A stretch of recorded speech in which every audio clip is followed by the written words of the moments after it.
Ukraine now fears Russia's next major offensive may not stop at Donetsk but could move closer to Kyiv. New battlefield assessments have revealed what could be Moscow's broader plans as the war enters a new phase. Fresh warnings have sparked evacuation concerns after Ukraine's top military commander revealed Russia's latest strategy. Amid renewed attacks, Ukraine says Russia could be preparing for another push toward the capital, Kyiv. Ukraine's Commander-in-Chief Oleksandr Syrskyi made the claims during an interview with TSN on June 30th. Syrskyi says President Putin has ordered Russia's general staff to prepare new plans for a possible Kyiv offensive.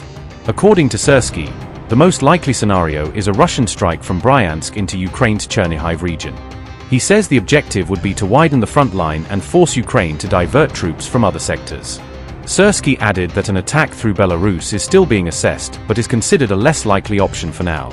Oleksandr Syrskyi said, and I quote, "Considering recent events, I do not think that the leadership of Belarus will dare to provide the aggressor with its territory to use as a staging ground for conducting an offensive operation. At the same time, we are taking such an option into account." Unquote. Ukraine has ordered the mandatory evacuation of 12 border settlements in the Chernihiv region starting July 1st. Authorities have also expanded earlier evacuation orders to include 7 more border communities. Syrskyi says marshlands, destroyed bridges, and the Kornobyle direction all provide strong defensive advantages for Ukraine. He added that Ukraine has already reinforced its northern defenses to prepare for any possible Russian advance. Sberbank chief Herman Gref says Russia wants to bring the war to an end as quickly as possible. According to reports, Gref says the desire for peace is shared by many people across Russian society. Recent opinion polls suggest that around 81% of Russians support an immediate end to the conflict. Analysts say Gref's remarks reflect growing concern over the economic cost of the prolonged war. Despite backing the Kremlin for years, Gref appeared increasingly concerned about the conflict's long-term impact on Russia.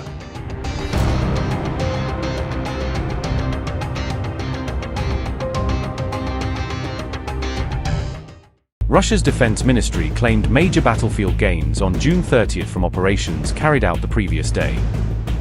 Moscow said Bogodarovka was captured after Russian forces pushed Ukrainian troops back. Russian Ministry of Defense said, and I quote, "Assault detachments of the 36th Guards Motorized Rifle Brigade, 29th Combined Arms Army, Vostok Group of Forces, liberated the settlement of Bogodarovka by pushing Ukrainian formations off the lines on the right bank of the Gaicha River.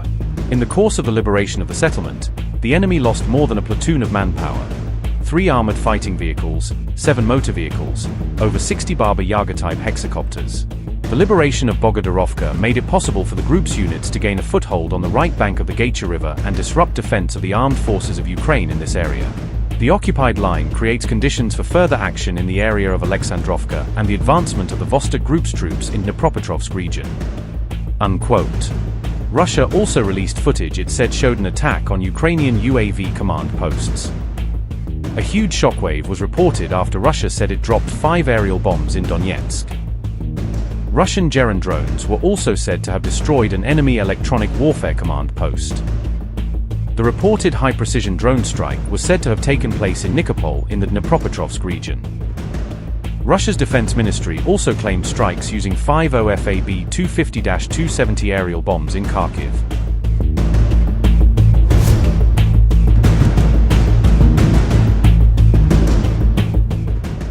Russia claimed Geran attack drones struck a Ukrainian Special Forces training camp in the Mykolaiv region during a precision strike operation. Russia's defense ministry said Geran UAVs targeted a special operations boot camp near Pribuzky used by Ukrainian forces. Russian Defense Ministry visuals purportedly showed a Geran drone slamming into the target before triggering a massive explosion. The released footage appeared to show thick black smoke and debris billowing into the air as the strike devastated the compound. Moscow said the Geran drones engaged the designated target in a self-tracking mode during the reported attack. Russia also claimed the operation struck troop concentration areas being used by Ukrainian Special Forces units.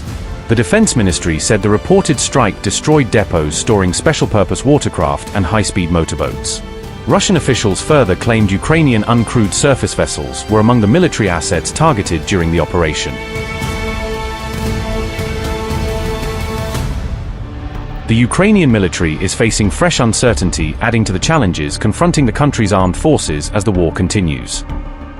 Colonel Vladimir Kononnikov, commander of Ukraine's 154th Separate Mechanized Brigade, was found dead, according to Ukrainian authorities. Police said the officer was discovered with a gunshot wound, although officials have not publicly disclosed the circumstances surrounding the incident. Ukraine's Operational Command South first announced Kononnikov's death on June 28, expressing condolences without providing detailed information. The Ukrainian military initially said preliminary findings showed no signs of external violence, offering few details about the case. However, police later confirmed that the colonel had sustained a gunshot wound, prompting further scrutiny of the incident. According to reports, Ukrainian authorities have opened a murder investigation as investigators work to determine the cause and circumstances of his death. Officials have not released additional information, and the circumstances surrounding the colonel's death remain unclear. Kononnikov was appointed commander of the 154th Separate Mechanized Brigade last year after serving in other military leadership roles.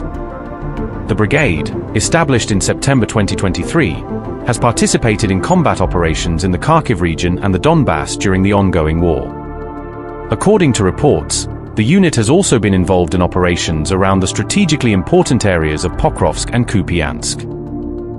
The death of a senior field commander comes at a time when intense fighting continues across Ukraine's front lines, with both sides engaged in sustained military operations.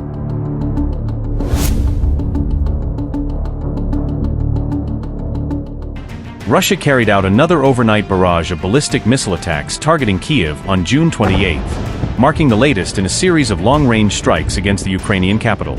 Ukraine's Air Force warned that multiple Russian ballistic missiles were heading toward Kyiv, urging residents to seek shelter as the threat rapidly intensified.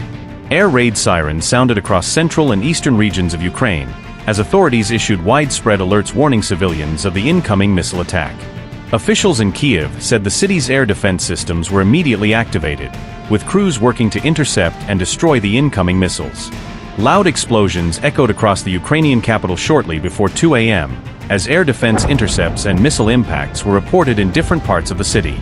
A second wave of missile strikes followed at around 2:35 a.m., extending the assault and forcing emergency responders to remain on high alert.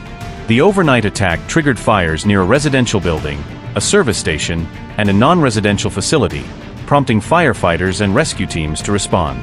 Explosions were also reported in the northeastern cities of Sumy and Kharkiv, indicating that the missile assault extended well beyond the capital.